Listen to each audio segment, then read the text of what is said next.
me, forever on fire. ಉಚ್ಚಾಟನೆ ವಿಚಾರದಲ್ಲಿ ಪಕ್ಷದ ನಿರ್ಣಯವೇ ಅಂತಿಮ. ಕೊಪ್ಪಳದ ಗಂಗಾವತಿಯಲ್ಲಿ ಶಾಸಕ ಜನಾರ್ದನ ರೆಡ್ಡಿ ಹೇಳಿಕೆ ಕೊಟ್ಟಿದ್ದಾರೆ. ಯತ್ನಾಳ್ ಅವರು ವಾಜಪೇಯಿ ಕಾಲದಿಂದ ಇದ್ದಂಥವರು, ಪಕ್ಷಕ್ಕಾಗಿ ಯತ್ನಾಳ್ ಕೂಡ ದುಡಿದಿದ್ದಾರೆ. ಪಕ್ಷ ಅವರಿಗೆ 2 ಬಾರಿ ಸುಧಾರಣೆಗೆ ಅವಕಾಶ ಕೊಟ್ಟಿತ್ತು. ಯತ್ನಾಳ್ ಅವರು ಪಕ್ಷದ ಇತಿಮಿತಿಯಲ್ಲಿ ಕೆಲಸ ಮಾಡಬೇಕಾಗಿತ್ತು. ಬಿಜೆಪಿ ತಳಮಟ್ಟದ ಕಾರ್ಯಕರ್ತರ ಮೇಲೆ ನಿಂತಿದೆ. ಪಕ್ಷದ ಕಾರ್ಯಕರ್ತರಲ್ಲಿ ಇದ್ದ ಗೊಂದಲ ನಿವಾರಣೆ ಆಗಿದೆ. ಕೊಪ್ಪಳದ ಗಂಗಾವತಿಯಲ್ಲಿ ಶಾಸಕ ಜನಾರ್ದನ ರೆಡ್ಡಿ ಹೇಳಿಕೆ ಕೊಟ್ಟಿದ್ದಾರೆ. ಅಲ್ಲಿಗೆ ಯತ್ನಾಳ್ ಉಚ್ಚಾಟನೆ ಬಿಜೆಪಿ ತೆಗೆದುಕೊಂಡಿರುವಂಥ ನಿರ್ಧಾರ ಸರಿ ಇದೆ ಅನ್ನುವ ರೀತಿಯಲ್ಲಿ ಮಾತನಾಡಿದ್ದಾರೆ. ಶ್ರೀರಾಮುಲು ಮಾತನಾಡುವಂಥ ದಾಟಿ ಬೇರೆ ಇತ್ತು, ಜನಾರ್ದನ ರೆಡ್ಡಿ ಮಾತನಾಡುವಂಥ ದಾಟಿ ಬೇರೆ ಇದೆ. ಇಬ್ಬರ ಸ್ಟೇಟ್ಮೆಂಟ್ಗಳನ್ನು ಗಮನಿಸಿದರೆ ವಿರೋಧಾಭಾಸಗಳು ಮೇಲ್ನೋಟಕ್ಕೆ ಕಾಣಿಸುತ್ತೆ.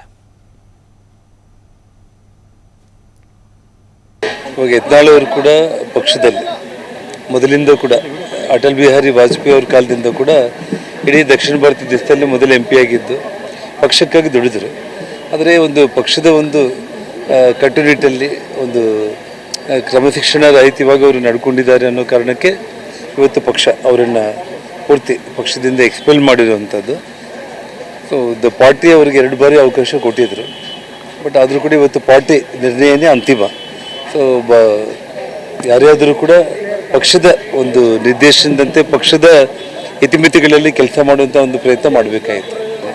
BJP ಪಾರ್ಟಿಗೆ ಪ್ರಮುಖವಾಗಿರೋದು ಜನಾರ್ದನ್ ರೆಡ್ಡಿ ಅವರು ಅಥವಾ ಯತ್ನಾಳ್ ಅವರು, ವಿಜೇಂದ್ರ ಅವರು, ಇನ್ನೊಬ್ಬರು ಅನ್ನೋದು ಅಲ್ಲೇ ಅಲ್ಲ.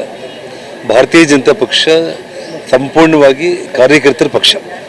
ಅಂದರೆ ತಳಮಟ್ಟದಿಂದ ಸನ್ಮಾನ್ಯ ಅಟಲ್ ಬಿಹಾರಿ ವಾಜಪೇಯಿ ಅವರು, ಲಾಲ್ ಕೃಷ್ಣ ಅದ್ವಾನಿ ಅವರು, ಇವತ್ತು ಸನ್ಮಾನ್ಯ ಪ್ರಧಾನಮಂತ್ರಿ ಮೋದಿಜಿಯವರು, ಅಮಿತ್ ಶಾ ಅವರು ಎಲ್ಲರೂ ಕೂಡ ಸೇರಿ ತುಂಬ ಒಂದು ಕೆಳಮಟ್ಟದ ಒಂದು ಕಾರ್ಯಕರ್ತರನ್ನ ಇಟ್ಕೊಂಡು ಇವತ್ತು ಪಾರ್ಟಿ ಇವತ್ತು ಸ್ಟ್ಯಾಂಡರ್ಡಾಗಿ ಇರುವಂಥದ್ದು. ಇಲ್ಲಿ ಯಾರೋ ಒಬ್ಬರು ನಾಯಕರು ಅನ್ನೋದು ಪ್ರಶ್ನೆನೇ ಬರಲ್ಲ ಸರ್. ಹಾಗಾಗಿ ಪಾರ್ಟಿ ತುಂಬ ಸದೃಢವಾಗಿರುವಂಥದ್ದು.